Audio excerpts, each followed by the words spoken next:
Provinces के उन्होंने इसको एक्सेप्ट नहीं किया, तो मेरे ख्याल से तो इवन बल्कि डेफिनेटली इलीगल बजट भी है, क्योंकि जब कोई कंसेंसस नहीं है तो ऑब्वियसली जो बजट अभी बना है वो सिर्फ कट एंड पेस्ट करके बस ये आपके सामने रख दिया गया है।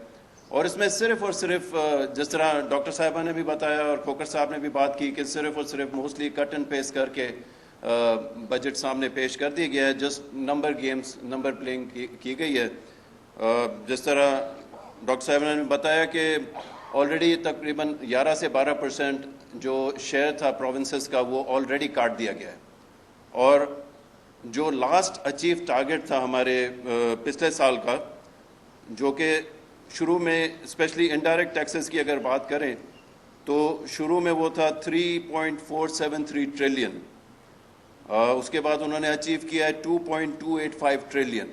अब इस टोटल टैक्सेशन जो इस साल कलेक्ट करनी है उसको इन्होंने 27% उसको इस साल ग्रोथ दिखाई है कि वो ज़्यादा अपना इसमें से कलेक्ट करेंगे टैक्स, जबकि उसके पीछे उसकी कोई सपोर्ट कोई भी मौजूद नहीं है कि एक्चुअली वो किस तरह से ये 27% एक्स्ट्रा कलेक्ट करेंगे टैक्सेस। तो इवेंचुअली होना यही है कि फिर 3, 4, 5 बार जिस तरह पहले उन्होंने यू टर्न मारे इस बार भी होगा। और ऑलरेडी प्रोविंसेस को उन्होंने बड़ा डिफ़िकल्ट टफ टाइम में रखा हुआ है कि उनके एनएफसी से और उनके ओवरऑल जो उनका शेयर है उसको 11% काट दिया गया है। तो फर्दर 27% अगर ये भी उनसे ना हो सका, जो कि नहीं होना, तो वो और ज़्यादा प्रोविंसेस के लिए एक मसला क्रिएट हो जाएगा। नंबर गेम इस तरह भी है कि जो डिविजिबल पूल था, जैसे जनरल सेल्स टैक्स है, अगर उसमें पेट्रोल को रखते इंस्टेड के ये जिस तरह मजाक की गई है कि जी लेवीज बढ़ा दी गई 450 बिलियन की और कह दिया गया कि नहीं कोई और ज़्यादा टैक्सेस नहीं है, तो ये तो अनफेयर टैक्सेस है, ये तो अवाम गरीबों से लेने वाले टैक्सेस हैं। असल में इस बजट में ज़्यादा से ज़्यादा गरीबों के ऊपर टैक्स लगाया गया है। वहाँ पे खड़े होकर कहते हैं कि कोई टैक्स नहीं है, अनफेयर टैक्स है। इसके ऊपर पूरी दुनिया इस बात पे है कि अगर टैक्स हो तो फेयर टैक्स यही होता है कि वो डायरेक्ट टैक्सेशन में हो। यहाँ पे तो 60%, इस साल भी 60% इनडायरेक्ट टैक्स लगा दिया गया है जी, और ये सारा का सारा अनफेयर टैक्स है। अगर मईशत के ऊपर बात करें, जो इनकी सोच थी, जिस तरह ये पाकिस्तान पीपल्स पार्टी को निगेट कर रहे थे और हमारे खिलाफ एक मुकदमे बना रहे थे पीपल्स पार्टी के खिलाफ कि हम मईशत को हर्ट कर रहे हैं, तो आज अगर इनके ही फैक्ट्स एंड फिगर्स पे अगर हम चलें तो एग्रीकल्चर सेक्टर में ये शो कर रहे हैं कि 2.7% इन लोगों ने ग्रोथ दिखाई है। अब ये इटसेल्फ एक और बहुत बड़ा झूठ है, क्योंकि लाइव स्टॉक में 4% ग्रोथ थी, उसको इन्होंने यूज़ किया है एवरेज निकाल के। जो मेजर हमारे क्रॉप्स थे वो सारे के सारे नेगेटिव में हैं, वो सारे के सारे क्रॉप्स नेगेटिव में हैं, और सिर्फ लाइव स्टॉक को उन्होंने 4% की ग्रोथ को लेके एवरेज निकाल के 2.7% का झूठ इस मुल्क की और इस कौम के सामने रखा गया। इस तरह और भी काफ़ी ऐसे नंबर प्लेइंग गेम्स हुई हैं जिसमें वो सिर्फ और सिर्फ स्टेटमेंट्स और टारगेट्स हमें हमारे सामने रखते हैं जो पिछले 2 साल है। मेरा सवाल उनसे ये है कि पिछले 2 सालों में आपने कौन सी चीज़ अचीव की है, कौन सा ऐसा आपने इस मुल्क को तोहफा दिया है, कौन सा रिलीफ आपने इस मुल्क को दिया है, सिवाय इसके कि आप स्टेटमेंट्स देते हैं, सिवाय इसके कि आप टारगेट सेट करते हैं और कुछ टाइम के बाद आप उन्हीं टारगेट से यू टर्न ले लेते हैं।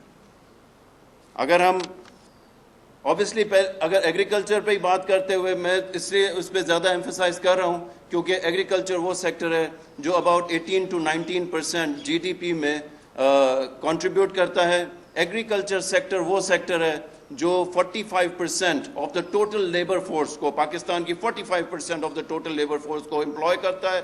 एग्रीकल्चर सेक्टर वो सेक्टर है जो कि about 70 to 80% of the population जो कि अर्बन रूरल एरियाज़ में रहती है, उनको डायरेक्टली या इनडायरेक्टली उनकी लाइफ पे इसका इम्पैक्ट आता है। तो अगर ऐसे इम्पोर्टेंट सेक्टर को देखें तो आज अगर इस बजट के देखें आपके सामने है कि उसमें इस सेक्टर के लिए और या इसको रिवाइव करने के लिए या इसको ग्रो करने के लिए उन्होंने कौन सा ऐसा पैकेज दिया है। कोई पैकेज नहीं दिया गया, कोई इसके ऊपर बात नहीं की गई। अगर बात उनसे होती है तो वो सिर्फ ان کے پاس دو چار چیزیں کہ وہ پچھلی گورنمنٹس میں کچھ نہ کچھ لگا دیتے ہیں اور اب ایک اور ان کو چیز مل گئی ہے کرونا کہ جی یہ کرونا کی وجہ سے. اب اس پہ بھی اگر بات کریں تو کرونا کے اوپر سے اگر بات کر لیں تو جو لارج اسکیل مینوفیکچرنگ سیکٹر ہے اس کا 3.3% نیگیٹو گروتھ تھا بٹوین جولائی لاسٹ ایئر ٹل فیبرری کووڈ سے پہلے. تو وہ جس طرح کھوکر صاحب نے کہا کہ ہر چیز میں انہوں نے اپنا وہ حل نکالے ہوئے ہیں تو چلیں کووڈ سے پہلے کی بات کر لیتے ہیں. اگر کووڈ سے پہلے کی بات کرتے ہیں تو 3.3% لارج مینوفیکچرنگ سیکٹر میں آلریڈی ہم نگیٹ کر چکے سے اپنا کووڈ کے آنے سے پہلے. یہ وہ سیکٹر ہے جو کہ 80% آف دا پاکستان مینوفیکچرنگ جتنی ہوتی ہے وہ اس کا 80% لارج اسکیل مینوفیکچرنگ میں ہوتا ہے اور تقریباً 10% کے قریب آئی تھنک کہ جی ڈی پی میں ایڈ کرتا ہے, کنٹریبیوٹ کرتا ہے. یہ اتنا امپورٹنٹ سیکٹر ہے جس کو آلریڈی کووڈ سے پہلے نیگیٹو میں جا چکا تھا صرف اور صرف ان کی انکمپٹنس کی وجہ سے. اس میں اور کوئی شک نہیں ہے کیونکہ یہ وہ سیکٹرز ہیں جیسے ایگریکلچر ہے تو 3.8 اور 4 کے بیچ میں اس حکومت کے آنے سے پہلے تھا. جو اپنا مینوفیکچرنگ سیکٹر ہے وہ 5-6% کے بیچ میں تھا. آج وہ سارے کے سارے نیگیٹو میں کرونا سے پہلے کیوں آ گئے؟ وہ صرف اور صرف ان کی انکمپٹنس ہے, ان کو پتہ ہی نہیں ہے, ان کی پالیسیز ساری غلط ہیں اور صرف یو ٹرن پہ کام چل رہا ہے. اس کے علاوہ اگر بات کریں انفلیشن کی, اس بار کہا گیا کہ جی پینشنرز کو یا جو سیلریڈ امپلائیز ہیں ان کی کوئی خاطر خواہ ان کی کوئی سیلریز میں یا پینشن میں انکریز نہیں کیا گیا, جبکہ ان کے خود گورنمنٹ کے فگرز ہیں کہ 9% یا ہمارے حساب سے ڈبل ڈیجٹس میں وہ انفلیشن ریٹ ہے.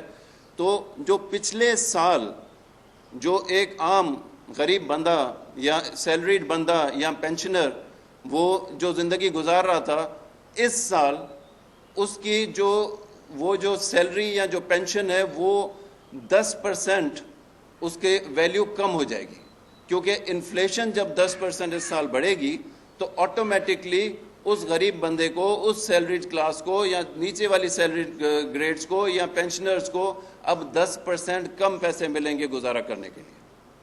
میں سمجھتا ہوں کہ یہ ایک ایسی چیز ہے. بجٹ صرف یہ نہیں ہوتا کہ آپ اپنی کنٹری کو مینیج کریں, بجٹ یہ بھی ہوتا ہے کہ آپ اپنے لوگوں کی لائفز کو بہتر کریں. کیا یہ بجٹ ہے کہ آپ اپنے لوگوں سے ان کے 2 وقت کھانے کے جو حق ہے وہ بھی چھین لیں؟ کیا یہ بجٹ ہے کہ آپ ان کو غریبوں کو ٹیکس کریں لیویز لگا کے اور ان کو فردر کوئی بھی جس طرح کی انفلیشن ہے اس کے پروپورشنٹ ان کو پیسے نہ دیے جائیں, ان کو سیلری میں یا پینشن میں اور کمی کر دی جائے یا اسٹیٹس کو رکھا جائے تاکہ وہ اس بار انفلیشن کو وہ جو امپیکٹ ان کے اوپر آئے گا ڈیفینیٹلی انفیئر ہے. یہ سیدھی بات ہے. اگر امپلائمنٹ ریٹ کو دیکھ لیں تو انہوں نے کہا تھا, جس طرح کھوکر صاحب نے کہا کہ چلے کووڈ سے پہلے ہی بات کر لیں, کدھر گئی 1 کروڑ نوکریاں, کدھر گئے وہ 50 لاکھ گھر, کہاں گئی وہ باتیں کہ جی ان امپلائمنٹ کو ختم کر دیا جائے گا, جبکہ ان امپلائمنٹ 5.8% سے بڑھ کے میرے خیال سے ابھی 8.1% پہ آ گئی ہے اور ایکسپیکٹڈ ہے کہ آئی تھنک 9% ایکسپیکٹڈ ہے کہ ابھی 9% پہ چلی جائے گی. یہ کووڈ سے پہلے کی باتیں ہو رہی ہیں سر, کووڈ کے اوپر ابھی ہم آ ہی نہیں رہے. چلے کووڈ کا جو نیچرل ایک ہے, ڈیفینیٹلی اس بار بجٹ جو ہونا چاہیے تھا 100% وہ کووڈ کو دماغ میں رکھتے ہوئے اور جو ٹڈی دل ہے جو لوکس اٹیکس پورے اس ملک میں ہو رہا ہے اس ملک کی زراعت پہ, اس کو دماغ میں رکھتے ہوئے وہ بجٹ بننا چاہیے تھا. ہیلتھ کو زیادہ اہمیت دینی چاہیے تھی. ڈیفینیٹلی وہ چیزیں نہیں کی گئی ہیں. لیکن اکانومی کے اوپر جو آپ اتنی باتیں کرتے تھے وہ بھی تو اتنی زیادہ سفر کر رہی ہے کہ اس کے اوپر اب ہم کیا کہہ سکتے ہیں. کچھ ایسی چیز اس بجٹ میں ہے ہی نہیں جس کو اسی لیے میں نے آپ سے عرض کیا کہ یہ ڈائریکشن لیس بجٹ اور لٹرلی اپنا وداؤٹ اینی ڈائریکشن یہ بجٹ ہے. انکمپٹنس ہے ٹوٹل. جی ڈی پی کی گروتھ کو دیکھ لیں, اب باتیں ہو رہی ہیں کہ جو ٹارگٹ سیٹ تھے اب وہ ٹارگٹس پتہ نہیں کہاں چلے گئے, -0.38 پہ آ گیا ہے. جو آپ کی جو ڈیفیسٹ ہے وہ آپ کے سامنے اس بجٹ میں نظر آ گیا کہ وہ بہت زیادہ بڑھ گیا ہے. اس کے علاوہ اگر ایک اور چیز آپ کے سامنے رکھیں تو جو یہ لوگ باتیں کرتے تھے کہ ہم بوروئنگ کم کریں گے تو وہ بورنگ بھی اس بار بڑھتی جا رہی ہے. انشاءاللہ باقی ڈیٹیلز میں ہم آگے بھی آپ کے پاس ساری ڈیٹیلز لاتے رہیں گے. Want to come? Ajo, come. Better come.